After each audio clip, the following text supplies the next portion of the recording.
Halo bro dan sis para mania bola, apa kabar kalian semua? Semoga baik-baik saja. Di postingan sebelumnya kita sempat menikmati cerita film Pele Birth of a Legend yang menyoroti proses meroketnya seorang Pele dari mulai belajar jurus petik manga sampai menjadi seorang juara dunia. Film Pele yang akan kita paparkan sekarang adalah film dokumenter yang membahas karir awal Pele sampai pada puncak karirnya di Piala Dunia Meksiko tahun 1970. Pastinya banyak yang terjadi pada selang periode waktu tersebut. Apakah Pele sempat pacaran sama Marilyn Monroe? Apakah Pele sempat ditransfer ke PSG? Apakah Pele sempat salah oper ke gawang sendiri? Yuk kita ikuti saja ceritanya.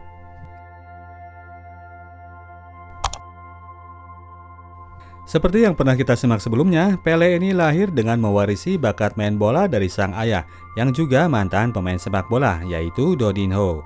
Dia besar dengan bercermin kepada ayahnya. Pele kecil bercita-cita ingin jadi pemain bola juga yang jago. Maka dari itu, tiap pulang sekolah, dia selalu lari ke lapang di lingkungan kumuh tempatnya tinggal. Pele kecil besar dalam kesederhanaan yang sangat. Ketika ayahnya harus pensiun main bola karena cedera, anak itu seringkali bantu keuangan rumah tangga dengan berprofesi sebagai tukang semir sepatu. Ketika ayahnya melihat bakat main bola anaknya ini, Dodinho terus berusaha mendorongnya agar berkarir di dunia sepak bola. Singkat kata, pada tahun 1956, akhirnya Pele kecil bergabung dengan klub Santos. Cuman setengah tahun saja dia menjalani level junior, karena tidak lama kemudian ia langsung dipromosikan ke tim senior. Pada saat umuran bau kencur itu, dia sudah langsung jadi bintang. Penampilannya yang sangat luar biasa bersama klub Santos membuat pelatih timnas tidak ragu untuk memanggilnya masuk ke tim Piala Dunia yang akan diberangkatkan ke Piala Dunia Stockholm di Swedia tahun 1958. Datanglah kemudian Pele ikut ke Swedia, sebuah negara yang indah di wilayah Skandinavia yang menjadi pengalaman yang sangat berkesan buat anak umur 17 tahun itu. Di sana juga ia langsung jadi perhatian anak-anak yang kerap kali mengusap wajahnya. Mereka kira muka Pele yang legam ini habis dipoles pakai semir sepatu. Pele orangnya nggak baperan, dia tetap menikmati momen tersebut. Seperti yang pernah kita ketahui, Pele datang ke Stockholm itu dalam keadaan masih cedera, jadi dia baru diturunkan pada babak perempat final melawan Wales. Pada pertandingan itu, ia membuat satu gol yang indah yang menjadi satu-satunya gol yang berhasil tercipta di pertandingan tersebut. Babak selanjutnya tim Brasil menghadapi Prancis di semifinal. Pele berhasil membuat hat-trick dan membawa Brasil menggilas Prancis dengan skor 5-2. Tim negeri Samba itu kembali berhasil masuk ke babak final. Ngomong-ngomong babak final, kita harus kembali ke tahun 1950 di saat penyelenggaraan Piala Dunia dilakukan di negara Brazil. Pada saat itu, negara Brazil ini masih menjadi negara yang nothing. Sepak bola adalah media yang dijadikan pemerintah untuk mengangkat nama negara mereka ke permukaan dunia. Mereka rela mengumbar dana untuk membangun Stadion Maracana yang memiliki kapasitas 200.000 penonton, dan sekarang pihak pemerintah menuntut para pemainnya agar memenangkan piala tersebut. Walhasil, pada partai final tahun tersebut, tim mereka malah dibantai oleh Uruguay. Kekalahan yang sangat membuat hancur semua warga Brazil termasuk Dodinho ayahnya Pele. Oleh karena itu, bocah berumur 10 tahun tersebut berjanji bahwa suatu saat ia akan memberikan Piala Dunia untuk ayahnya agar ayahnya itu nggak terus bersedih. Dan sekarang, 8 tahun kemudian di kota Stockholm, kesempatan itu tiba buat Pele. Setelah terlebih dahulu tertinggal oleh golnya Nils Lidholm, Brazil dan Pele kemudian mengamuk. 2 gol Pele berhasil membawa kemenangan untuk Brazil yang berhasil mengalahkan tuan rumah dengan skor 5-2. Pele muda tentu saja takjub sendiri mendapatkan hasil itu. Kemenangan lewat penampilan apik yang bikin penonton tuan rumah pun jadi ridho dikalahkan oleh mereka. Saat tim Brazil tiba di kampung halaman, para fans sudah menyemut di sekitar kota. Kota Rio de Janeiro pecah dan larut dalam ekstasi sukacita. Barisan tentara sampai harus diturunkan untuk mengamankan Pele. Bocah kemarin sore itu langsung mendadak jadi idola sejuta umat. Beda dengan para pemain lain yang merasa tertekan dengan kondisi seperti itu, Pele yang punya kepribadian Wallace ini, dia santai-santai saja dan malah menikmati semua perhatian yang ia dapatkan. Anak kecil ingin jadi Pele, cewek pengen jadi pacarnya Pele, anak cowok pengen jadi bronya Pele, yang gak kenal pengen jadi tetangganya Pele, semua karena sikap Pele yang asik, dia selalu tersenyum kepada semua orang. Pele membayar semua perhatian orang kepadanya dengan penampilan di atas lapangan. Sepulang dari Swedia, dia membuat klub Santos yang tadinya mediocre saja menjadi klub yang sangat penting di satu benua. Kurun waktu itu sejak ia jadi pemain pro di Santos dari tahun 1957 sampai tahun 1961, Pelé sudah mencetak sebanyak 355 gol. Di umurnya yang baru masuk ke 21 tahun, dia sudah dianggap sebagai pemain terbaik dunia. Tahun 1961 itu, ia berhasil membawa klub Santos untuk menjadi klub terbaik sedunia ketika mereka berhasil mengalahkan Benfica dalam turnamen interkontinental. Benfica, klubnya Eusebio itu, mereka bacem dengan skor 5-2. Santos berhasil menjadi klub juara dunia. Tiba di penyelenggaraan Piala Dunia 1962 di Chili, dengan adanya seorang Pelé yang sudah lebih berpengalaman, tim Brasil pastinya sangat diunggulkan untuk menjadi juara dunia. Pada pertandingan pembuka, Brasil dengan Pelé-nya memang memperlihatkan prospek tersebut. Namun di partai kedua melawan Ceko, suatu momen pada saat skor masih 0-0, andalan Brasil itu malah cedera dan harus absen sampai akhir Piala Dunia.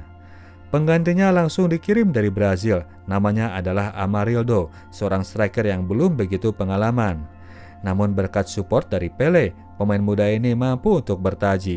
Dialah yang kemudian menjadi pencetak gol pada pertandingan final di mana mereka kembali bertemu dengan tim Ceko. Brasil berhasil merebut kembali Piala Dunia untuk yang kedua kalinya. Momen tersebut menjadi momen yang gemilang yang menggelorakan negara Brasil seiring dengan melesatnya negara itu menjadi negara industri. Meskipun tidak menjadi bintang dalam kemenangan Piala Dunia 62 karena cederanya, tapi justru nama Pelé yang makin diagungkan oleh warga negara Brasil. Selain didapuk menjadi duta sepak bola, Pelé berubah wujud menjadi duta industri negara dan duta dalam hal segalanya. Kurang lebih nama Pelé ini berkembang menjadi simbol negara. Apalagi ketika itu, dunia televisi mulai berkembang. Pelé pun muncul di mana-mana, dalam iklan layanan masyarakat, iklan kopi, pariwisata, dan segalanya. Disinilah negara ini mulai dikenal sebagai negaranya sepak bola. Timnasnya juara, masyarakatnya juga di mana-mana bermain sepak bola. Pelé membuat orang Brasil menjadi bangga untuk menyebut bahwa mereka adalah warga negara Brasil. Namun demikian, masa-masa indah itu harus terhenti 2 tahun kemudian ketika iklim politik yang panas mulai melanda negara tersebut. Pihak militer Brasil yang disokong oleh Amerika melakukan kudeta untuk meruntuhkan pemerintahan Presiden Jango yang notabene beraliran kiri. Huru-hara terjadi di mana-mana dan perpecahan pun terjadi di antara kalangan masyarakat yang saling berbeda faham. Pelé sebagai publik figur yang paling terkenal sudah mulai sering diajak untuk turun ke dalam pusaran politik kekuasaan baru. Untungnya Pelé ini tidak tergiur dengan iming-iming kekuasaan. Ia lebih fokus kepada sepak bola dan tidak melakukan keberpihakan pada sisi manapun. Pelé mencoba bersikap netral dan bersikap terbuka kepada pihak pemerintah yang berkuasa. Baginya sangat penting untuk menjaga iklim dunia sepak bola agar tetap bisa menjadi wadah masyarakat untuk saling melebur dan bersukacita. Tahun 1966, Piala Dunia kembali diselenggarakan dan kali ini akan dilangsungkan di negara Union Jack, Inggris. Sebagai juara 2 kali berturut-turut, tentu saja pengharapan warga sangat besar kepada Pelé dan kawan-kawan agar bisa kembali memboyong piala Jules Rimet. Namun sekarang karena melihat kualitas Pelé yang makin mengerikan, tim lawan jadi sering melakukan defense yang kotor dan ketat. Perkembangan saat itu, kebanyakan tim mulai lebih mementingkan pertahanan dengan prioritas kemenangan. Mau ugly win atau glorious win, yang penting mereka menang. Hal itu akan menjadi tantangan bagi Pelé pada Piala Dunia kali ini. Kekerasan tersebut mulai dirasakan Pelé pada pertandingan pertama. Defender Bulgaria kemanapun selalu mengintil Pelé dan tidak segan melakukan jegalan kepadanya. Hal tersebut berlangsung selama pertandingan meskipun akhirnya Brasil berhasil menang lewat free kick sang primadona. Pertandingan kedua melawan Ceko, Pelé kembali dimatikan yang membuat Brasil jadi tumpul. Mereka pun berakhir dibantai dengan skor 2-0. Pertandingan ketiga melawan Portugal lebih parah lagi. Pelé tidak hanya dimatikan, namun sekaligus juga disikat yang berakhir ia harus ditandu keluar lapangan. Walhasil, Brasil pun makin melempem tanpa kehadiran nyawa timnya. Mereka dibacem dengan skor 3-0, yang mana 2 diantaranya adalah gol dari Eusebio. Kekerasan yang dialami oleh tim Brasil itu diungkap langsung oleh dokter tim. Dalam 8 hari penyelenggaraan Piala Dunia tersebut, mereka mendapatkan lebih banyak pemain yang cedera dibandingkan dengan total dari 8 tahun sebelumnya. Menerima hasil yang membagongkan itu, Pelé kemudian menyatakan mundur dari timnas Brasil. Dia merasa bahwa Piala Dunia bukan takdirnya, nasibnya selalu buruk pada momen Piala Dunia. Semua pihak tentu saja syok mendengarkan keputusan itu. Mereka belum siap untuk kehilangan primadonanya, dan umur Pele pun masih berada pada kondisi yang puncak. Namun kali ini sepertinya semua harus menerima. Pele hanya mau bermain sepak bola di kancah lokal. Selebihnya, kalau untuk eksibisi saja yang sifatnya bersenang-senang. Masa-masa suram bagi warga Brazil setelah negaranya jatuh ke tangan diktator, timnasnya keok pula di Piala Dunia. Kondisi diperburuk ketika pada tahun 1968, pemerintahan yang diktator itu mengeluarkan sebuah undang-undang yang isinya bersifat represif.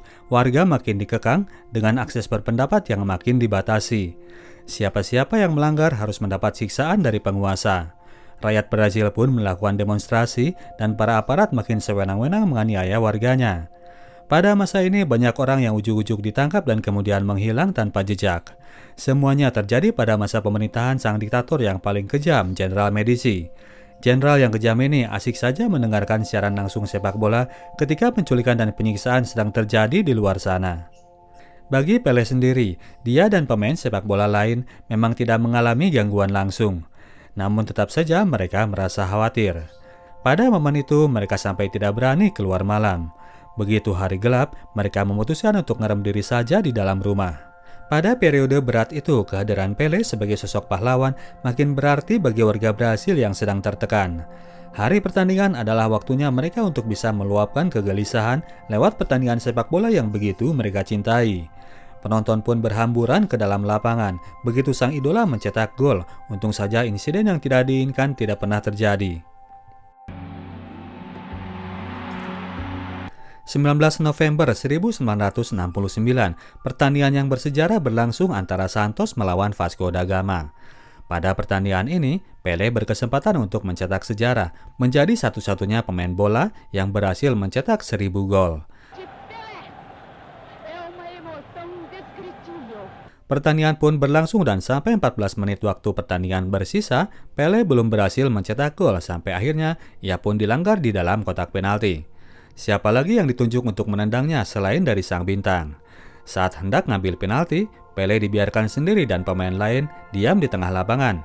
Tidak ada pemain yang siap untuk menyambut bola rebound dari kiper. Tekanan makin kuat kepada Pele, dia harus berhasil melakukan penaltinya. Untungnya penalti itu berhasil dilakukan oleh Pele. Genap sudah sang legenda membukukan 1000 gol sepanjang karirnya. Pele yang biasanya cungar-cengir saja, kali ini karena dielukan sedemikian luar biasa oleh para fans, dia pun jadi merasa terharu. Tidak banyak yang ia harapkan sebagai pemain bola, ia hanya sekedar ingin dikenang saja oleh para fansnya. Suatu momen Pele yang selama hidupnya ini memiliki zero haters, kali ini dia melakukan tindakan yang membuat sebagian orang mulai berani mengkritik dan membencinya. Pele pergi ke istana untuk meladeni ajakan bertemu dari sang antagonis Brazil saat itu, sang penguasa yang kejam Jenderal Medici. Sebagian orang mulai membandingkannya dengan Muhammad Ali yang begitu berani untuk menyatakan sikap terhadap penguasa yang ia benci. Pihak yang pro kepada Pele memberikan pembelaan bahwa Muhammad Ali tidak menghadapi resiko penyiksaan, sementara Pele yang negaranya dikuasai oleh diktator sangat mungkin menghadapi resiko tersebut. Selepas Piala Dunia 1966 lalu, PSSI-nya berhasil sendiri mengalami kegamangan karena turut campur tangannya penguasa diktator dalam urusan sepak bola. Melihat bahwa sepak bola punya pengaruh besar dalam kehidupan warganya, pemerintahan menggunakan olahraga ini untuk menyisipkan pesan-pesan politiknya. Sekarang, tahun 1970, mereka sedang menghadapi Piala Dunia di Meksiko. Itulah alasan dari pertemuan Jenderal Medici dengan Pele. Sang diktator yang juga penggemar berat bola ini meminta Pele agar comeback ke timnas Brazil. Jika dengan sepak bola, hati rakyat yang lagi merana ini bisa dibikin bahagia, maka pemerintahan pun ikut senang jadinya. Menerima anjuran yang bersifat memaksa itu, Pele pun sempat bimbang. Dia sebetulnya nggak ingin ikut serta. Pele tidak mau mengalami lagi kejadian buruk seperti yang biasa ia derita di momen Piala Dunia. Namun di balik itu, ia pun rindu dengan momen gemilang tahun 58. Sampai akhirnya Pele memutuskan bahwa Piala Dunia 1970 di Meksiko akan menjadi Piala Dunia terakhirnya. Bergabunglah Pele dalam pemusatan timnas Brazil. Tahun itu, jabatan pelatih dipegang oleh João Saldanha yang berusaha mengadopsi permainan Eropa dengan menerapkan sistem permainan. Sampai menjelang Piala Dunia dilangsungkan, timnya masih gagal saja untuk mencapai performa. Keputusan-keputusannya sering tidak bisa dipahami dan sayangnya orang ini susah menerima masukan. Dia memanage tim dengan tangan besi seperti pemerintahan Brazil. Salah satu keputusan yang membuat terjadinya friksi adalah dengan menempatkan Pelé sebagai striker nomor 9, padahal dari dulu Pelé ini si nomor 10. Pelé selalu membutuhkan ruang untuk berakselerasi, bukan seorang poacher seperti Haaland atau Inzaghi. Mereka pun jadi nggak akur. Buntut dari ketidakharmonisan itu, kepada media sang pelatih menyampaikan sebuah fakta yang bohong, bahwa Pelé sudah kurang dalam penglihatan sehingga ia kesulitan untuk bermain. Karena ucapan itu disampaikan kepada media, gunjang-ganjing pun tidak bisa dihindari. Namun pada intinya, ucapan Saldanha itu mengerucut pada keinginannya untuk memecat Pelé dari skuad Piala Dunia. PSSI-nya Brazil tentunya menolak ajuannya tersebut, namun sang pelatih malah tetap bersikeras. Saldanha bahkan berani membuat statement yang menyinggung sang penguasa yang diktator. Dia bilang bahwa presiden memang yang memilih menteri, namun bukan dia yang memilih pemain timnas Brazil. Beberapa hari kemudian, João Saldanha dipecat dari jabatannya. Penggantinya pun langsung dipilih. Orangnya adalah Mario Zagallo, teman satu tim Pelé saat menjadi juara di tahun 58 dan 62. Zagallo ingin membantu Pelé untuk membuktikan bahwa ucapan Saldanha tentang dirinya sama sekali tidak benar. Untuk itu ia pun menggencot fisik Pelé agar berada pada kondisi yang seharusnya. Mereka berada dalam kondisi yang saling membutuhkan. Pelé ingin dibantu agar bisa perform dan Zagallo pastinya sangat berharap agar Pelé bisa membantunya memenangkan Piala Dunia. Tim Brasil pun tiba di Meksiko dan seperti biasa, Pelé langsung jadi perhatian awak media. Kali ini concern mereka lebih kepada kondisi Pelé yang seperti mau nggak mau ikut Piala Dunia kali ini. Pertandingan pertama tim Samba harus menghadapi tim Ceko. Awal pertandingan, Pelé belum bisa memberikan kontribusi sampai akhirnya gawang mereka berhasil dijebol oleh tim lawan. Dari situlah Pelé mulai termotivasi. Idola Brazil ini lambat laun menemukan gairahnya. Dia sampai nekat melakukan shot dari tengah lapangan. Orang pertama saat itu yang berani melakukan hal tersebut. Lambat laun akhirnya pertahanan Ceko berhasil mereka bongkar. Pelé menciptakan sebuah gol yang merupakan salah satu gol terbaiknya sepanjang masa. Brasil berhasil mengalahkan tim Ceko dengan skor 4-1. Pertandingan kedua, Brasil harus menghadapi tim kuat Inggris yang merupakan juara bertahan kejuaraan. Inggris yang dilatih oleh Sir Alfred Ramsey datang dengan bintang-bintang yang membawa Inggris menjadi juara di tahun 66. Pertandingan sendiri berjalan sangat ketat. Pelé hampir saja mencetak gol kalau saja Gordon Banks sang kiper legend tidak melakukan penyelamatan yang dianggap sebagai penyelamatan yang terbaik sepanjang masa. Brazil yang menguasai jalannya pertandingan akhirnya bisa memecahkan kebuntuan ketika kecerdikan Pelé membuat Jairzinho lolos dari kawalan dan melesakkan tendangan yang tidak bisa dihadang oleh Gordon Banks. Brazil berhasil menundukkan Inggris dengan skor 1-0. Suasana tim yang kini sangat kondusif makin membuat tim Brazil menikmati pertandingan berikutnya. Romania adalah tim selanjutnya yang mendapat giliran disapu oleh Pelé dan kawan-kawan. Tim Brazil masuk ke babak selanjutnya dengan nilai sempurna. Gemilangnya penampilan tim Samba membuat warga Brazil bersukacita. Sejenak, mereka bisa melupakan rasa penat dan takut berada dalam pimpinan diktator yang kejam. Pertandingan perempat final melawan Peru, Brazil nggak kasih kendor. Dengan mantap mereka membantai negara satu benua itu dengan skor 4-2. Pelé dan kawan-kawan berhasil maju ke babak semifinal. Lawan di semifinal adalah sebuah tim yang selama itu menjadi mimpi buruk bagi mereka karena kekalahan 20 tahun sebelumnya di Piala Dunia 1950. Timnya Luis Suarez, Edinson Cavani, dan Darwin Nunes, yaitu tim biru langit Uruguay. Trauma itu tidak bisa dipungkiri masih menghantui Pelé dan kawan-kawan. Tim Brasil mengawali pertandingan dengan kesalahan yang banyak dilakukan. Mimpi buruk itu pun menjadi kenyataan ketika pertengahan babak pertama, Uruguay berhasil mencetak gol mengungguli Brazil. Namun akhirnya dengan memanfaatkan lengahnya pertahanan Uruguay, berhasil beruntung bisa menyamakan kedudukan. Ketika babak kedua dimulai, disitulah Pelé mulai berubah wujud menjadi seorang superhero. Kemenangan menjadi harga mutlak bagi dirinya. Pelé melakukan soloran, melakukan long shot dengan pede, dan akhirnya lewat kipas yang ia berikan, Jairzinho berhasil membuat Brasil unggul 2-1. Beberapa waktu kemudian giliran Pelé yang berkontribusi penuh, asisnya membuat Rivellino bisa melakukan tendangan geledek yang membuat keunggulan Brasil makin menjauh. Pele sendiri hampir membuat gol yang brilian setelah skill dewa tipunya membuat kiper terkecoh, namun sayang tendangannya melipir beberapa senti saja ke pinggir gawang. Pertandingan itu berakhir dengan skor 3-1 untuk kemenangan Brazil. Mimpi buruk telah terlewati, tim Brazil pun lebih rileks menghadapi partai final. Meskipun demikian, rasa nervous itu tetap nggak bisa dihindari. Pemain sekaliber Pele pun masih tetap merasakannya. Apalagi ketika dia melihat datangnya para supporter Brazil yang meneriakan namanya dengan mengibarkan bendera Brazil. Deg-degan sangat Pele menghadapi pertandingan hari itu. Lawan mereka di final adalah tim Italia. Pada partai itu, Pele nggak peduli ia mau cetak gol atau enggak, yang penting Brazil bisa menang. Pertandingan sendiri berjalan monoton sampai akhirnya di menit ke-18, sundulan Pele berhasil menyulut suasana. Sebuah blunder yang dilakukan bek Brazil kemudian berujung pada gol Italia. Skor 1-1 sampai babak pertama usai. Babak kedua dimulai, pertandingan masih berjalan alot, namun lambat laun tusukan Jairzinho yang konstan dari sayap mulai membuka pertahanan Italia. Sebuah long shot dilakukan oleh Gerson dan skor pun berubah menjadi 2-1. Setelah itu Brazil pun makin beringas. Gol ketiga diciptakan Jairzinho berkat assist dari Pele dan 5 menit menjelang pertandingan berakhir, Pele kembali menciptakan ruang kosong bagi temannya lalu mengirim umpan dan Carlos Alberto melakukan tendangan geledek yang makin memantapkan posisi Brazil sebagai juragan di Piala Dunia 1970. Skor 4-1 untuk Brazil, stadion pun pecah oleh para penonton yang mengeluhkan sang primadona. Yang dirasakan oleh Pele sendiri sebetulnya saat itu bukan rasa senang tapi lebih kepada lega. Beban berat di pundaknya auto lenyap tak bersisa.